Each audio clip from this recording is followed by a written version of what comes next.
이제 우리 베드로 인생을 통해서 하나님이 조각하시는, 하나님이 빚으시는 걸작품 인생에 관해서 함께 살펴보고 있습니다. 우리 지난 두 시간에 함께 살핀 것은 하나님께서 우리가 생각지 않은 계기를 통해서 우리를 만나러 오십니다. 사실 베드로가 예수님 찾아가서 만난 것이 아니고요, 예수님이 베드로를 찾아오셨습니다. 사실 우리도 우리 삶을 돌아보면 예수님께서 우리를 찾아오셨습니다. 그리고 베드로의 배를 빌려서 거기에서 그 사람들을 가르쳤습니다. 우리가 아는 것처럼 베드로는 밤새 고기를 잡다가 하나도 못 잡고 허탕치고 이제 피곤해서 모든 걸 다 접고 집에 들어가려는 사람입니다. 여러분, 하루 종일 일하고 문 닫으려고 그러는데 와가지고 1시간, 2시간 걸리는 일을 한다고 그러면 좋아할 사람이 어디 있겠습니까? 그런데 베드로가 그것을 허용했습니다. 그리고 그의 인생이 이제 어떻게 바뀌었는지를 함께 살펴보는 겁니다. 여러분, 예수 그리스도를 따르는 제자가 되는 것은 내가 생각한 좋은 계기, 정말 아름답고 멋있고 그런 계기만을 통해서 이루어지는 게 아닙니다. 내가 생각지도 못한 계기를 통해서, 내가 생각하기에는 참 어렵고 힘들고 고통스러운, 정말 맞이하기 싫었던 그런 일들을 통해서 사실은 예수님이 나를 찾아오시고 나를 만나시고 그것이 계기가 되어서 예수님을 따르는 제자가 되는 그런 일들이 너무나 많습니다. 그러니까 우리는 늘 내가 계획한 대로, 내가 생각한 대로 딱 디자인을 해서 거기에 맞으면 하나님이 나를 사랑하시는 것이고 뭐 이렇게 생각하는데 그렇지 않습니다. 우리가 생각하기에는 힘들고 고통스럽고 생각하기 어려운 그런 계기를 통해서 하나님이 우리를 만나시고 우리와 함께 하시고 우리를 새롭게 하시는 경험을 하게 만드십니다. 오늘 그와 같은 것을 기억하고 예수님께서 깊은 곳에 가서 그물을 내리라 그랬잖아요. 갈릴리 호숫가의 전문 어부가 베드로입니다. 물속에 관해서, 고기에 관해서 알지 못하는 목수께서 깊은 곳에 가서 내리라 그랬습니다. 그렇지만 그곳에 순종한 베드로, 그런데 생각지 않은 일이 일어났습니다. 이제 오늘 우리 함께 살펴본 말씀에도 의하면 엄청나게 많은 고기가 이제 잡히게 되는 거죠. 그리고 우리가 생각하는 것, 이제 고기잡이 전문가인 베드로가 생각하기에는 다 해본 거잖아요. 전문가가 다 해본, 내가 다 해봤습니다. 그래도 안 됩니다. 그런데 예수님께서 해보라고 그러시잖아요. 또다시 해보라고 그러잖아요. 몸이 다 지쳐 있는데, 정말 하기 싫은데. 자, 예수님이 우리에게 말씀하시는 것은 너무나 자주 우리의 경험, 지식, 그런 기대와 전혀 다른 일들이 일어날 때가 많습니다. 예수님이 우리에게 말씀하시는 것, 우리 잘 생각해 보세요. 여러분, 이걸 계기로 여러분이 예수님을 만나고 예수님의 부르심을 받고 주 앞에 나온 일들을 생각해 보면 우리가 생각하는 경험, 전문 지식 이런 것과 충돌하는 일이 많이 생기는 겁니다. 성경 말씀에 보면 내가 비즈니스 전문가고 내가 오랫동안 비즈니스를 했는데 주의를 거룩히 지키라고 합니다. 그날을 구별해서 안식하라고 합니다. 하나님께 예배드리고 하나님 앞에 나오라고 합니다. 나머지를 하나님께서 책임지신다고 합니다. 아니, 비즈니스는 내가 잘하는데요. 이럴 때 열어야 내가 살아갈 수 있는데요.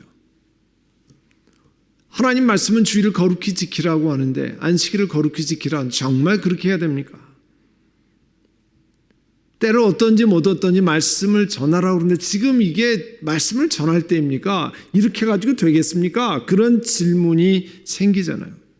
아니, 성경에 있는 그대로 내가 살아야 됩니까? 이건 너무 고지것대로 아닙니까? 이렇게 살아가지고 융통성이 없이 어떻게 살아갈 수 있습니까?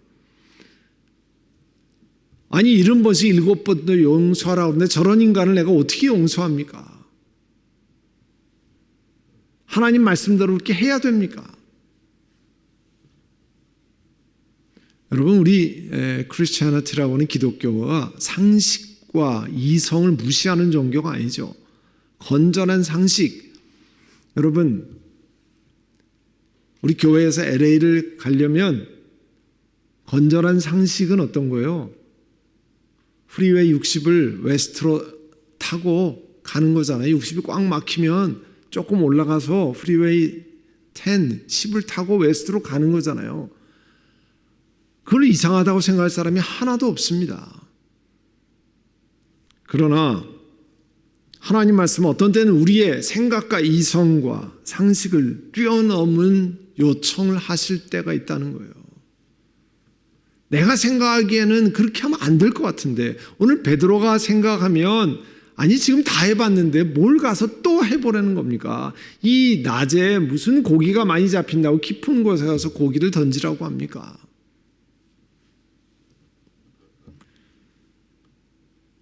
여러분 그리스도의 제자가 된다고 하는 것은 우리가 가진 꿈, 비전, 내가 가진 굉장한 포부를 하나님이 다 이루어주시는 거로 착각하는 경우가 많습니다. 신앙생활을 하면서 내가 원하는 것 착착착 이렇게 계획이 있는데 하나님께서 그와 같은 것을 다 스탬프 줘서 오케이 결제 나 통과 그렇게 하는 것으로 생각하는데 그게 아니죠.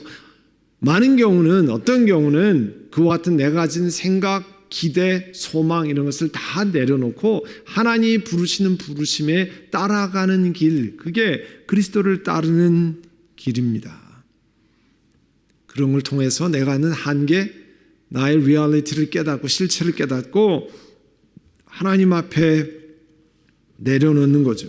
그래서 주님이 원하신 대로 그분을 닮고 예수님을 쫓아가는, 그리고 주님이 원하시면 내 것을 포기하고 내려놓고 길을 가는 거예요. 그래서 우리 지난 주일날 말씀에도 읽었습니다만 나왔습니다만 마가복음 8장 34절에 나를 따라오려고 하는 사람 어떻게 해야 되게요? 어떻게 한다고 그랬어요? 자기를 부인하고 자기 십자가를 지고 나를 따라오너라 그랬잖아요. 내가 생각하는 것이 많지만 베드로가 내 경험이 이야기할 수 있지만 그러나 주님 말씀하셨기 때문에 내가 순종합니다. 그렇게 했더니 이제 누가복음 5장 6절에서 8절 다시 볼까요? 그렇게 하니 고기를 잡은 것이 심히 많아. 자, 우리 상식과 경험을 깨고 예수님 말씀하신 대로 순종했더니 고기를 잡은 것이 심히 많아서 그물이 찢어지는지라 했습니다. 이에 다른 배에 있는 동무들에게 손짓하여 와서 도와달라 하니 그들이 와서 2배의 채움에 잠기게 되었더라.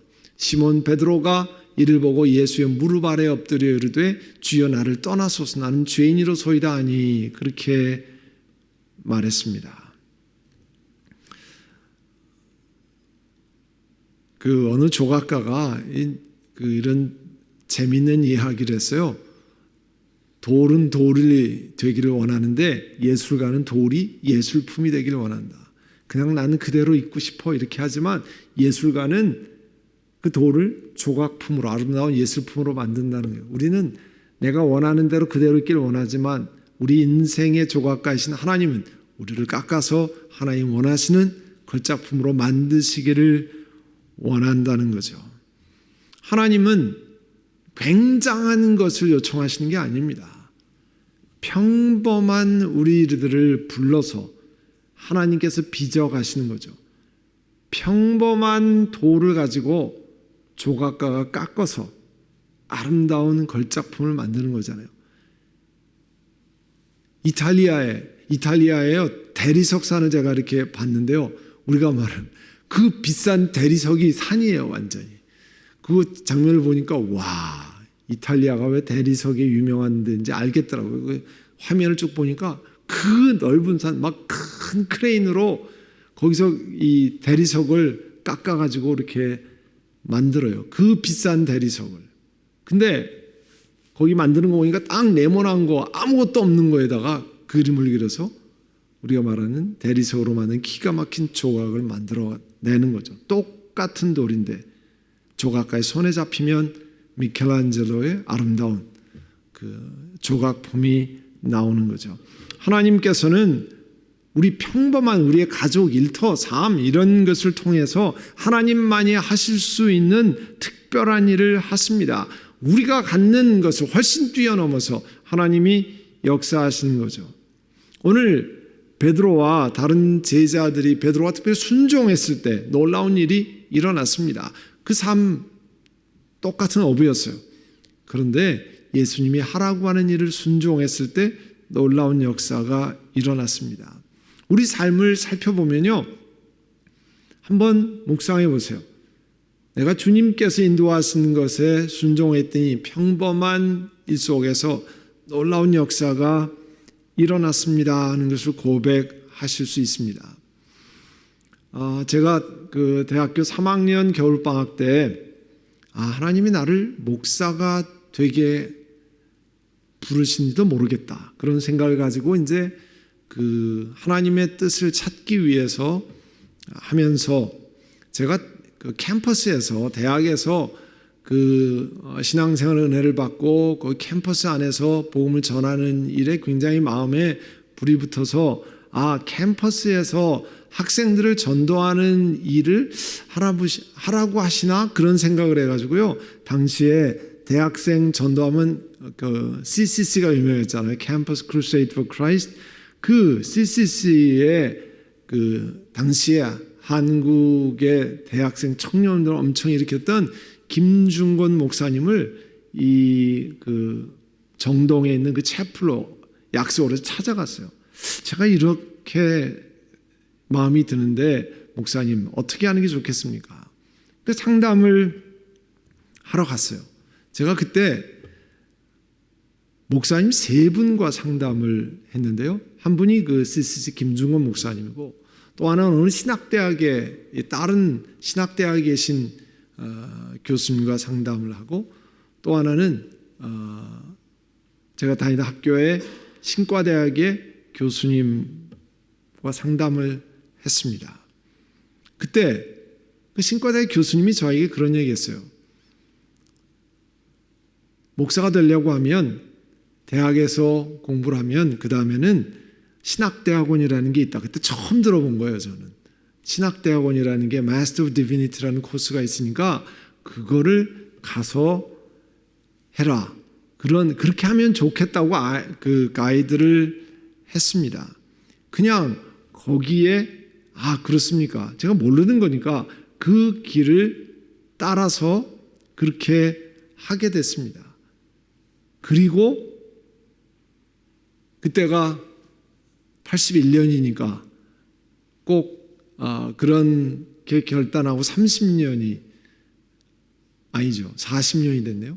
네, 그렇게 하고 그 81년에 그런 결단을 내리고 딱 40년이 됐는데요. 제가 뭐 굉장한 것이 아니고 굉장한 생각을 가졌던 게 아닙니다. 내가 은혜 받고 대학생들에게 전도하면 좋겠다 생각해서 CCC를 찾아가고 목사님을 찾아가서 어떻게 하면 좋겠습니까? 그리고 1년 동안 상담하고 기도하면서 그 길을 찾아서 그렇게 했습니다. 오늘 하나님께서 우리를 부르셔서 빚어가기를 원하십니다. 여러분 삶의 평범한 것에 하나님 부르실 때 내 경험과 이런 것을 다 넘을 때, 왜냐하면 제 경험 속에는 목사가 뭔지 잘 몰랐고요. 목사가 뭔지 제가 잘 본 적도 없고, 그러나 그런 부르심에 그냥 하나님이 그렇게 부르시는가 보다. 그거 외에는 다른 게 없었습니다. 오늘 예수님께서 베드로에게 깊은 곳에 가서 그물을 던져라 그랬잖아요. 그 다음에 놀라운 역사가 그 삶 속에 일어났는데요. 뭐라고 우리 이야기를 할 수 있냐면요. 예수님의 완전함과 베드로의 자신의 죄성이 서로 대비되는 것을 깨닫게 되었습니다. 그래서 뭐라고 고백했습니까? 그 두 배에 고기가 가득 차니까 너무 놀라고 예수님 앞에 나와서 무릎을 꿇고 주여 나를 떠나서 내가 죄인입니다. 그렇게 고백했습니다. 자기와는 너무 대조된 예수님을 그가 만났습니다. 하나님의 이 예수님의 전능하심을 깨닫고 자기 자신을 돌아보니까 너무 무능하고 연약하고 죄인이라는 걸 깨닫고 무릎을 꿇었습니다. 이사야가 하나님의 거룩함을 만났을 때 어떻게 고백했습니까? 화로다 내가 망하게 되었다 그랬잖아요. 거룩함을 접하면 내가 죄인인 것을 깨닫게 됩니다. 하나님의 이 영광과 거룩함을 접하면 그 다음에 내가 얼만큼 죄인인 것을 알게 됩니다. 저에게 신학대학원을 대학을 졸업한 다음에 신학대학원을 가는 게 좋겠다고 이야기한 목사님께서 한국 영어로 설교집을 쓰셨어요.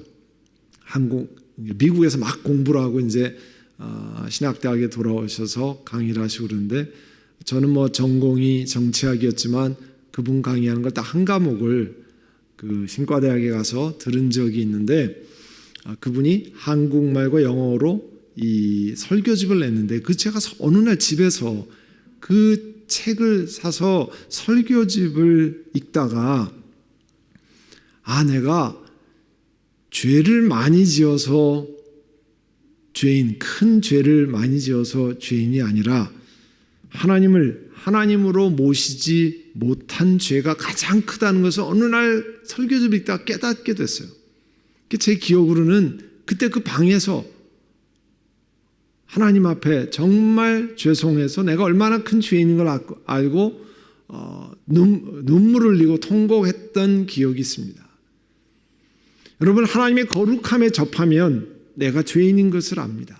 난 별로 그냥 뭐 지금까지 뭐 남에게 악하게 안 하고 뭐 이렇게 어렵게 안 하고 그렇게 살아왔는데 내가 무슨 큰 죄인이냐.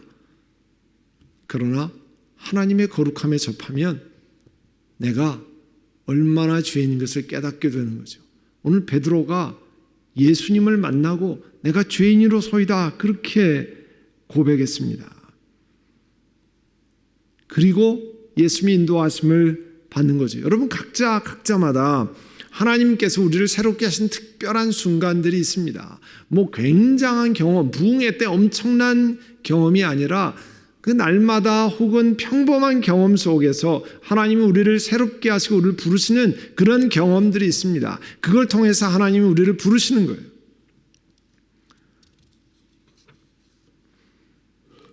그런 오늘 베드로도 그런 삶을 경험하면서 이제 조금씩 그가 바뀌는데요. 우리 5장 9절서부터 11절까지 우리 다 같이 한번 읽어보겠습니다. 이는 자기 및 자기와 함께 있는 모든 사람이 고기 잡힌 것으로 말미암아 놀라고 세베대의 아들로서 시몬의 동업자인 야고보와 요한도 놀랐습니다. 예수께서 시몬에게 이르시되 무서워하지 말라. 이제 후로는 내가 사람을 취하리라 하시니 그들이 배들을 육지에 대고 모든 것을 버려두고 예수를 따르니라. 여러분, 고기잡이로서는 그 얘기를 들으니까 밤새 한 마리도 못 잡았는데 잡으니까 대박이잖아요. 이제 고기 잡는 업계에서 대박을 터뜨릴 수 있는 길이 생겼잖아요. 예수님 모시고 나와서 그물 내리는 대로만 내리면 엄청난 고기가 잡힐 거 아니에요. 그런데 예수님은 베드로에게 고기잡이에서 대박을 치는 게 아니라 사람을 낚는 어부가 된다고 얘기하셨습니다. 그래서 예수님께서 그에게 말씀하신 것은 Fishers of men, 사람을 낚는 어부가 되리라고 하셨는데 예수님이 사람을 취하라고 명하셨습니다. 이제 베드로를 향한 새로운 삶의 목적은 고기를 낚는 것이 아니라 사람을 낚는 것이었어요. 그러니까 그게 삶의 목적을 이제 재정비하는 일이었습니다. 이 얘기는요, 여기 계신 분들 혹은 방송에서 예배를 드리시는 모든 분들이 거의 대부분 다 생업에 종사하시는 거예요. 가정이나 생업에 종사하는데 다 그걸 포기하고 그럼 신학 공부하고 선교사나 저 같은 목사가 되라 그런 뜻이 전혀 아닙니다. 우리 금년에 우리 표하는 것처럼 교회여 세상 속으로, 하나님이 세상 속에 있는데 여태까지 세상 속에서 내가 성공하고 내가 잘되고 우리 가정이 잘되고 우리 자녀들이 성공하는 것에 온 관심이 있었다고 하면 이제 그 삶의 목적을 재정비하라고 하는 거예요. 예수님을 만나면 다 같이 신학 공부하고 선교사 되고 그게 아닙니다. 그 삶의 목적이 똑같은 비즈니스라고 똑같은 가정생활을 인도하고 자녀들을 양육하고 회사에서 일해도 방향이 삶의 목적이 달라진다는 거죠. 이전까진 내 자녀들의 성공과 좋은 커리어에 내 온 삶을 걸었다고 하면 이제부터는 예수님 만나고 사람을 낚는 어부가 되게 하리라고 한 다음에는, 그런 예수님 만난 다음에는 내 사랑하는 자녀들이 하나님의 인도함을 받아서 정말 하나님의 손에 잡혀서 쓰임을 받는 일에 위해서 기도하고 그렇게 안내하고 하는 거죠. 그것이 사람에게 굉장히 자랑할 만한 굉장한 일입니다, 이런 소리를 듣지 않아도 하나님이 인도하시고 하나님이 기뻐하시는 것을 초점을 맞추고 가도록 하는 거죠. 세상이 보란 듯한 그런 것이 아니고 많은 재물 혹은 위치적으로 그런 것을 하는 것이 아니라 정말 하나님이 기뻐하시는가, 또 내 삶의 목적도, 내가 지금 일하는 비즈니스를 하는 목적도, 내가 거기서 만나는 사람도 도대체 왜 그 사람들을 만나게 했는가, 왜 알게 했는가, 그와 같은 것들이 재정비가 일어나야 되는 거죠. 그냥 단순히 돈을 벌기 위해서, 단순히 내 가정 생활하기 위해서, 내가 이 비즈니스에 돈을 많이 벌어서 교회 와서 선교 사역을 많이 하겠다, 이건 우리 삶의 목표가 그렇게 되면 안 되는 거죠. 내가 지금 있는 일터, 내가 일하는 직장 자체가 정말 하나님이 섬기는 교회와 세상 속으로 부르신 삶의 현장에, 거기에 만나는 사람, 함께 일하는 사람이 내가 섬겨야 할 사람이고 내가 함께할 사람인 것을 새롭게 재정비하는 거죠. 그전에는 그런 것이 보이지 않았는데 예수님 만나고 난 다음에 이제 그 방향이 바뀌는 거죠. 그러기 위해서는 우리 삶에 새로운 결단이 필요합니다. 그런 일에, 여러분의 일터에서 일하는 것 어려운 일 많잖아요. 힘든 일 많잖아요. 그 속에서 어떻게 감사하며 일할 수 있는가? 여러분 선교사만 힘들고 목회자만 힘든 거 전혀 그런 거 아니죠. 여러분이 일터에서 사람들과 일하고 커스터머와 함께하고 여러분의 상사와 일하고 여러분 직원들과 일하는 거 얼마나 힘든 일이 많습니까? 그런데 왜 그런 일을 하십니까? 단순히 생활비를 벌기 위해서, 아니면 내가 교회 섬길 헌금을 하기 위해서, 그게 아닙니다. 그게 아니고 하나님 나를 부르셔서 이 속에서 정말 하나님이 주시는 특별한 섭리가 있다고 하는 사실을, 목적이 있다는 사실을 알고 정비하는 거죠.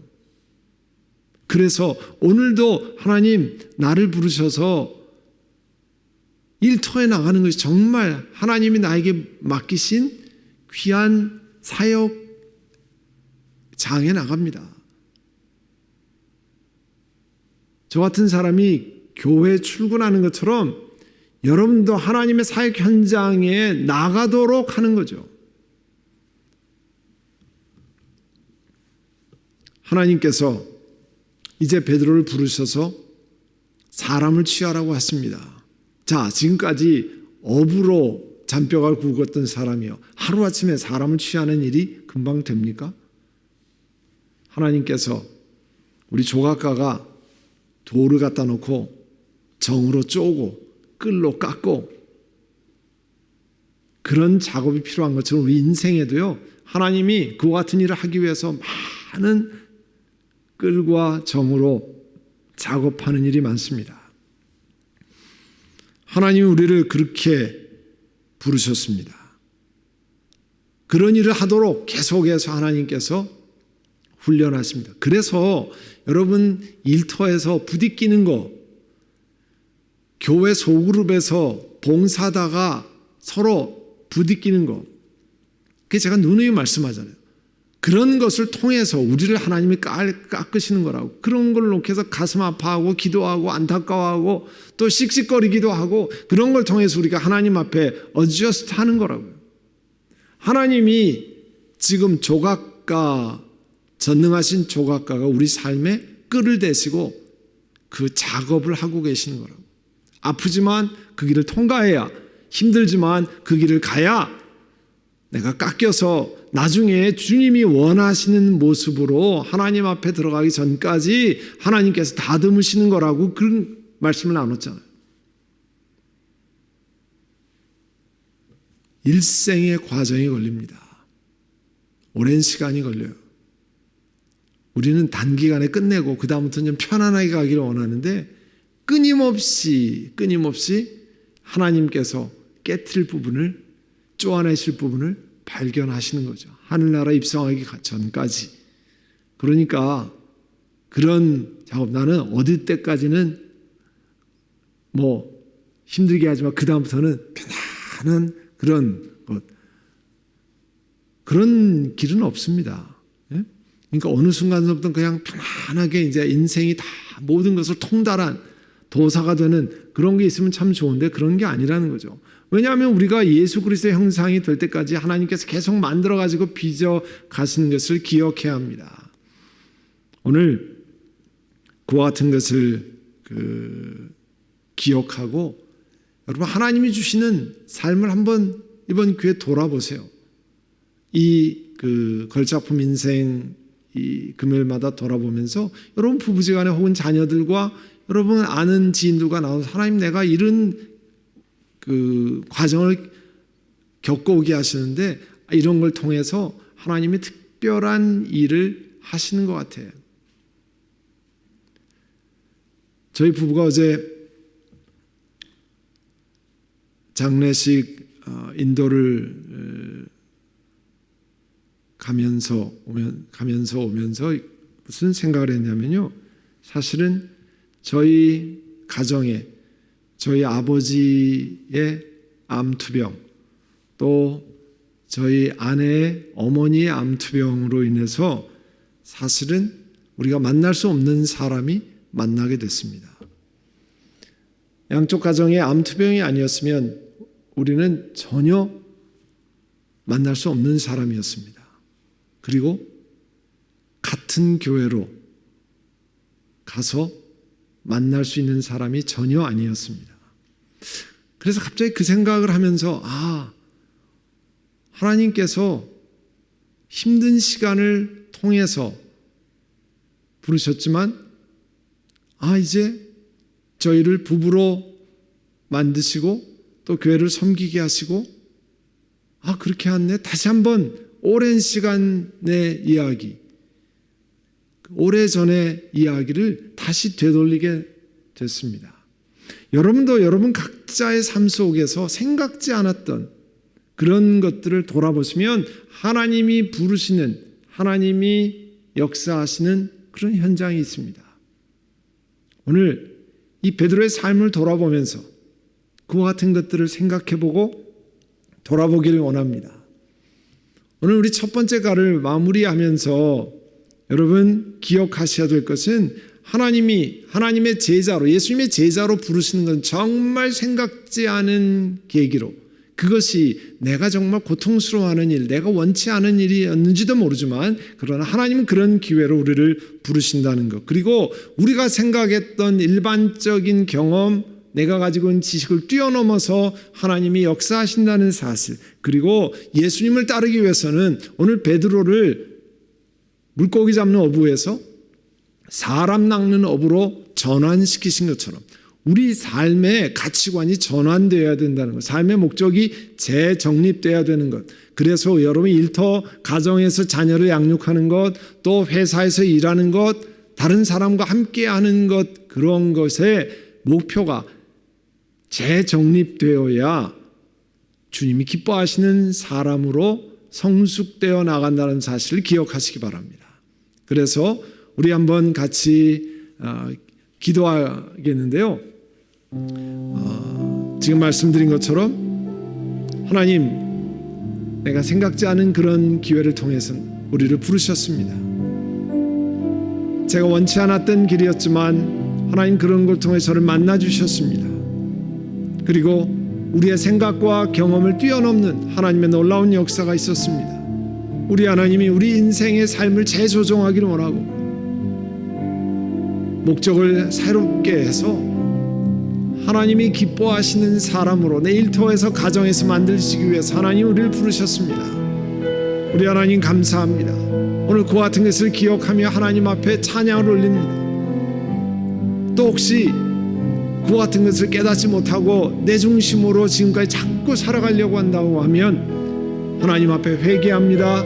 돌이킵니다. 이렇게 고백하는 감사와 또 회개와 고백을 우리 하나님 앞에 하려는 시간 우리 함께 하나님 앞에 갖겠습니다. 사랑하는 주님, 은혜를 감사합니다. 베드로를 찾아오셨던 예수님께서 저희들도 찾아오시고 베드로의 경험과 그 지식을 뛰어넘어서 하나님의 역사하심을 보여주셨던 주님, 우리 삶 속에 하나님께서 저희들 부르시고 이제 베드로를 고기 잡는 어부에서 사람 낚는 어부로 바꾸신 것처럼 이제 우리만을 위해 살다가 인생의 성공과 재물을 모으고 성공적인 삶, 성공적인 자녀교육, 온갖 내 목표가 있었다고 하면 이제 삶의 목표를 재정립하고 우리 주님을 따르는 것이 무엇인지, 내 일터에서 다른 사람과 함께 일하고 집에서 자녀를 양육하는 것이 어떤 의미를 가지고 있는지 다시 정립하는 저희를 되게 하여 주시옵소서. 그래서 주님이 기뻐하시는 그런 제자이기를 한 걸음 한 걸음 우리 주님이 깎아가시는 그 모습을 감사함으로 기쁨으로 걸어가는 저희들 되게 하옵소서. 예수님의 이름으로 기도드립니다. 아멘.